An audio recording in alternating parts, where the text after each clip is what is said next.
Isang maswerteng gabi po mga ka-STL. Narito na po ang resulta ng STL Batangas para sa araw na to.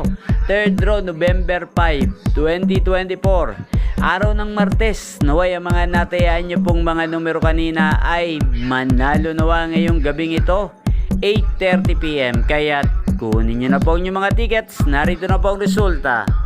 Para po sa STL Batangas, 3rd draw result, 8:30 PM ang mga numerong nanalo, 25 at 19 in exact order sa lahat po ng tumaya kanina para sa 3rd draw ng 25 at 19. Congrats po sa inyo, panalo po kayo. Shoutout po natin ngayon si Ate Mimay. Ate Mimay, shoutout po sa iyo. Naway ang mga tinayamong numero kanina ay manalo na sana ngayong gabing ito. Ayan nyo pong napanood ang resulta ng STL Batangas sa channel na to, Roderick Hernandez TV. Huwag pong kalimutang mag-subscribe. Thank you for watching.